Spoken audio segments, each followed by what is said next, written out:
Telangana SLBC tunnel కూలిపోవడం అనేది దేశవ్యాప్తంగా సంచలనాన్ని సృష్టిస్తోంది. లాస్ట్ శనివారం రోజు ఉదయం ఈ సంఘటన జరిగింది. 8 మంది లోపల ఇరుక్కున్నారు. అసలు వీళ్ళు ప్రాణాలతో ఉన్నారా లేరా అనే ఇన్ఫర్మేషన్ ఎవరి దగ్గర లేదు. ఈ వీడియోలో యానిమేషన్స్ ద్వారా అసలు ఎలా టన్నల్ కూలిపోయింది, వేటి కారణంగా కూలిపోయింది, ఆ 8 మందిని కాపాడడానికి మిగిలిన ఆఖరి ఆప్షన్ ఏంటో చెప్తా. టైం వేస్ట్ చేయకుండా డైరెక్ట్గా టెక్నికల్ పాయింట్స్ లోపలికి వెళ్దాం.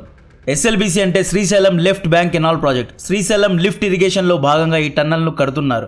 ఈ టన్నల్ యొక్క ముఖ్య ఉద్దేశం కృష్ణా నది యొక్క నీటిని నల్గొండ, మహబూబ్ నగర్ డిస్ట్రిక్ట్స్లో ఉన్న కరువులో ఉన్న ప్రజలకు అందివ్వడం. సింపుల్గా చెప్పాలి అంటే ఇది నీళ్లను సరఫరా చేసే సొరంగం లేదా పైప్ లాంటి ఒక టన్నల్. ఈ టన్నల్ యొక్క లొకేషన్ ఎగ్జాక్ట్గా నాగర్ కర్నూల్ డిస్ట్రిక్ట్లోని నల్లమల హిల్స్ దగ్గర ఉంటుంది. ఈ టన్నల్ ప్రాజెక్ట్ను 2005లో స్టార్ట్ చేశారు. దీన్ని నిర్మించడానికి అప్పటి రాజశేఖర్ రెడ్డి గారి ప్రభుత్వం జేపీ గ్రూప్ అనబడే కంపెనీకు కాంట్రాక్ట్ ఇచ్చింది. ఈ ప్రాజెక్ట్ యొక్క విలువ అప్పట్లోనే దాదాపు 2000 కోట్లు. 2005లో స్టార్ట్ అయిన ప్రాజెక్ట్ ఇప్పటికి కూడా పూర్తి కాలేదు. ఈ టన్నెల్ యొక్క టోటల్ లెంత్ 44 కిలోమీటర్లు. ఇండియాలోనే అతిపెద్ద టన్నల్ ఇది. ప్రపంచంలోనే 5వ అతిపెద్ద టన్నల్ ఇది. ప్రస్తుతం ఈ టన్నల్ పూర్తిగా 44 కిలోమీటర్ల వరకు కంప్లీట్ కాలేదు. It's an under construction tunnel. మామూలుగా టన్నల్ను నిర్మించడానికి 2 పద్ధతులు ఉంటాయి. ఒకటి డ్రిల్ అండ్ బ్లాస్ట్ మెథడ్, అంటే డ్రిల్లింగ్ చేస్తూ బాంబ్స్తో కొండను బద్దలు కొడతారు అనమాట, సొరంగాన్ని కడతారు అనమాట. రెండో మెథడ్ పేరు టన్నల్ బోరింగ్ మిషన్స్ ద్వారా సొరంగాలను నిర్మించడం. శ్రీశైలం టన్నల్ ప్రాజెక్ట్ను టన్నల్ బోరింగ్ మిషన్స్ ద్వారా కడుతున్నారు. ఈ టన్నల్ బోరింగ్ మిషన్స్ గుండ్రంగా ఈ ఇమేజ్లో చూపించినట్లు ఉంటుంది. ఈ డ్రిల్లర్స్ను సొరంగం లోపలికి తీసుకువెళ్ళి నల్లమల కొండలకు బొక్క పెడుతున్నారు. ఇక్కడ వీళ్ళు కొండనే ఆర్పార్ చేస్తున్నారు. యాక్చువల్లీ ఇది చాలా డేంజరస్ ఆపరేషన్. ఇక్కడ ప్రకృతితో పరాచకాలు ఆడుతున్నారు. నల్లమల కొండల్లో సహజ నదుల ప్రభావం చాలా వేగంగా ఉంటుంది. ఈ సహజ నదుల ఒత్తిడి కారణంగా ఈ సొరంగాల్లో అప్పుడప్పుడు చిన్న చిన్న బొక్కలు పడుతూ ఉండడం అనేది వాస్తవం. దీన్ని ఇంజనీర్స్ కూడా ధృవీకరించారు. సో కట్ చేస్తే ఎన్నోసార్లు ఆగి డిలే అవుతూ వచ్చిన ఈ శ్రీశైలం టన్నల్ ప్రాజెక్ట్ ఎట్టకేలకు మొన్న స్టార్ట్ అయింది. మొన్న శనివారం ఫిబ్రవరి 22వ రోజు టన్నల్ స్టార్టింగ్ పాయింట్ నుండి దాదాపు 13.8 కిలోమీటర్ల దూరంలో 3 మీటర్ల సొరంగం యొక్క రూఫ్ పడిపోయింది. ఇంకా సింపుల్గా ఎక్స్ప్లెయిన్ చేస్తా, జాగ్రత్తగా చూడండి. ఇది టన్నల్ యొక్క ఎంట్రీ పాయింట్. ఇక్కడ నుండే వర్కర్స్ కానీ, ఇంజనీర్స్ కానీ, ఆపరేటర్స్ కానీ టన్నల్ లోపలికి ఎంటర్ అవుతూ ఉంటారు. నడుచుకుంటూ కాదు, ఇక్కడ చూడండి రైల్స్ పెట్టారు. సో చిన్న చిన్న లోకోమోటివ్స్ ద్వారా టన్నల్ లోపలికి వెళ్తూ వస్తూ ఉంటారు అనమాట. మనందరికీ తెలుసు గాజాలో హమాస్ సొరంగాలు కట్టుకున్నారు అని. హమాస్ తన సొరంగాలను డ్రిల్లింగ్ చేస్తూ మాన్యువల్లీ కట్టుకుంది. కానీ ఎస్ఎల్బిసి సొరంగం చాలా పెద్దది కాబట్టి టన్నల్ బోరింగ్ మిషన్స్ ద్వారా నల్లమల కొండలను డ్రిల్ చేసి బొక్క పెడుతున్నారు. ఈ సొరంగం 13.8 కిలోమీటర్స్, అంటే ఇక్కడి నుండి ఇక్కడి వరకు మాత్రమే కంప్లీట్ అయింది. ఫిబ్రవరి 22న ఈ పాయింట్ దగ్గర వాటర్ లీకేజ్ను ఒక వర్కర్ గమనించాడు. ఈ వాటర్ లీకేజ్ను అరెస్ట్ చేయడానికి 70 మంది వర్కర్స్, ఇంజనీర్స్, ఆపరేటర్స్ లోపలికి వెళ్ళారు. అయితే 13.6 కిలోమీటర్ దగ్గర టన్నల్ బోరింగ్ మిషన్ ఉంది. ఈ మిషన్కు కొద్ది దూరంలో, అంటే ఒక 1 to 2 మీటర్స్ దూరంలో రూఫ్ అనేది కింద పడిపోయింది. ఇక్కడ 2 వర్షన్స్ ఉన్నాయి. ఒక వర్షన్ ఏంటయ్యా అంటే ఈ పాయింట్లో వాటర్ లీకేజ్ అయ్యి హై ప్రెషర్లో వాటర్, అంటే ఎక్కువగా ఒత్తిడితో వాటర్ సొరంగం లోపలికి వచ్చింది. దీని కారణంగా రూఫ్ కిందకు పడిపోయింది అనేది మొదటి వర్షన్. రూఫ్ కిందకు పడిపోవడం వల్ల మట్టి, బురద, నీళ్లు మొత్తం ఈ సొరంగం లోపల నిండిపోయింది. దీంతో యాక్సిడెంట్ జరిగింది అనేది ఒక వర్షన్. రెండో వర్షన్ ఏంటి అంటే టన్నల్ బోరింగ్ మిషన్ డ్రిల్లింగ్ చేస్తూ ఉన్నప్పుడు రూఫ్ కిందకు పడిపోయింది అని. దీంతో మెషిన్ పైన దాదాపు 3 మీటర్ల వరకు బురద, రాళ్ళు, మట్టి పడి ఈ యాక్సిడెంట్లో 8 మంది ఇరుక్కున్నారు అనేది రెండో వర్షన్. ఇరుక్కున్న 8 మందిలో ఇంజనీర్స్, టన్నల్ బోరింగ్ మిషన్ యొక్క ఆపరేటర్స్ కూడా ఉన్నారు. వాటర్ లీక్ను అరెస్ట్ చేయడానికి టన్నల్ బోరింగ్ మిషన్ను ఎందుకు తీసుకువెళ్లారు? వాటర్ లీకేజ్ను అరెస్ట్ చేయడానికి టన్నల్ ఆపరేటర్స్ను ఎందుకు తీసుకువెళ్లారు? రూఫ్లో వాటర్ లీకేజ్ అసలు ఎలా వచ్చింది? రూఫ్ను కాంక్రీట్తో కట్టి ఉంటారు కదా, కాంక్రీట్లో లీకేజ్ ఎలా వచ్చింది? ఇలాంటి ఎన్నో క్వశ్చన్స్ ఇన్వెస్టిగేషన్లోనే బయటకు వస్తాయి. ఒక ఇంటిని కడుతున్నారు, ఇంటి రూఫ్ కిందకు పడిపోయింది. రూఫ్ పడిపోతే వానది తప్ప లేదా ఇల్లు కట్టిన వాడిది తప్ప? ఇవన్నీ కాదు, డ్రిల్లింగ్ చేసే సమయంలో సరైన సేఫ్టీ ప్రొసీజర్స్ను పాటించారా? సరైన స్టాండర్డ్ ఆపరేటింగ్ ప్రొసీజర్స్ను లెక్క చేయలేదా? లాస్ట్ క్వశ్చన్, యుద్ధానికి వెళ్ళినప్పుడు, చిన్న ఆపరేషన్కు వెళ్ళేటప్పుడు కూడా ఎగ్జిట్ ప్లాన్ అనేది ఒకటి ఉంటుంది. ఒకవేళ ఆపరేషన్ ఫెయిల్ అయితే ప్రాణాలతో ఎలా బయటకు రావాలి అనేది కూడా రూట్ మ్యాప్లో వేస్తారు. బట్ ఈ టన్నల్లో బైపాస్ రూట్ కానీ, ఎగ్జిట్ రూట్ కానీ, మెయింటెనెన్స్ రూట్ కానీ ఏదీ లేదు. ఇక్కడ నుండే రావాలి, ఇక్కడ నుండే వెళ్ళాలి. మామూలుగా అయితే టన్నల్స్ను 2 వైపుల నుండి కడతారు, కానీ ఈ టన్నల్ను ఒకవైపు నుండే ఎందుకు కట్టారు? ఎన్నో మిస్షాప్స్ జరిగాయి.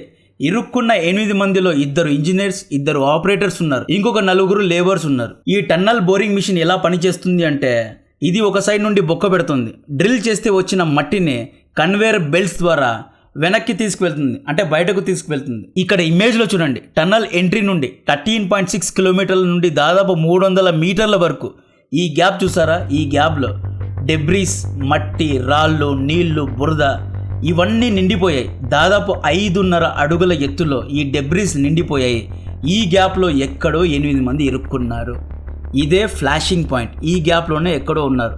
ఈ 8 మందిని రక్షించాలి అంటే ఇక్కడి నుండి డ్రిల్ చేయాలి, బురద మట్టిని తీసివేసి కాపాడాలి. సో 8 మంది వరకు చేరుకోవాలి అంటే ఈ టన్నల్ బోరింగ్ మిషన్ను కట్ చేయాలి, వేరే ఆప్షన్ లేదు.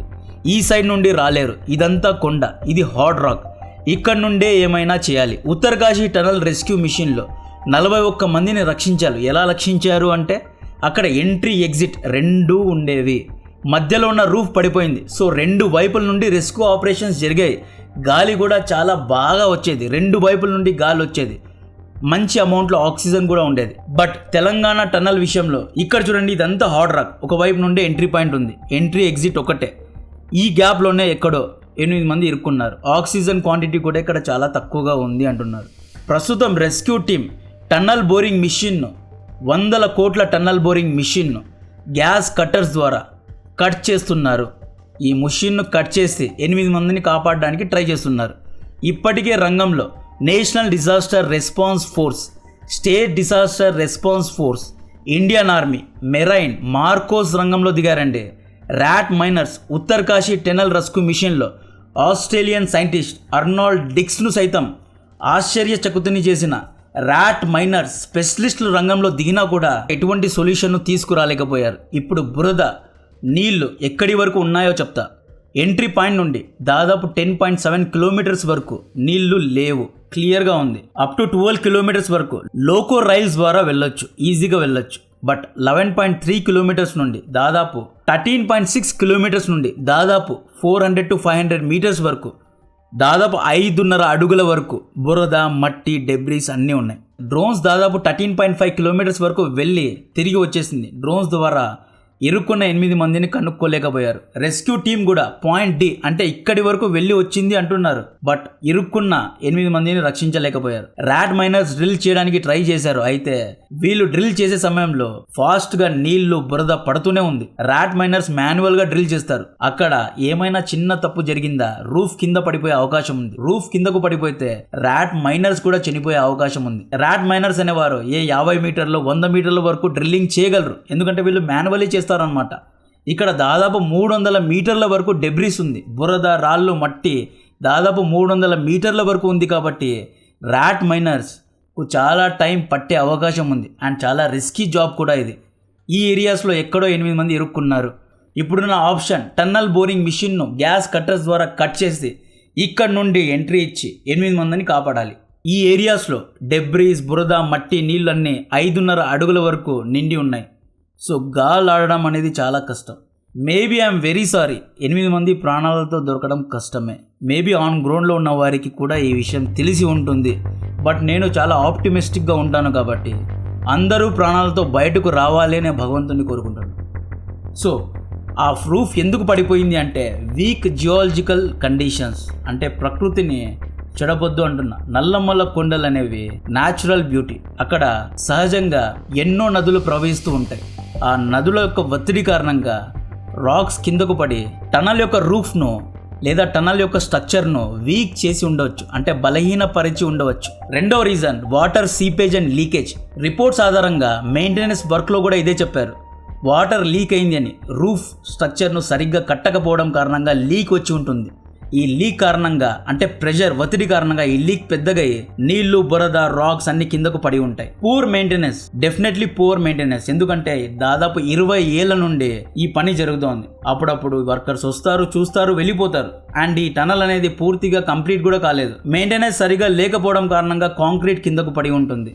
స్ట్రక్చరల్ ఇన్స్టెబిలిటీ మీరు చూసుకోండి, దాదాపు 3 మీటర్ సెక్షన్ మాత్రమే కిందికి పడింది. ఎందుకు పడింది అంటే ఆ 3 మీటర్ సెక్షన్ దగ్గర సరైన కన్స్ట్రక్షన్ జరగలేదు, ఇన్స్టెబిలిటీ ఉంది, లేదా సరైన ఇన్స్పెక్షన్ చేయలేదు కాబట్టే ఇలా జరిగి ఉంటుంది.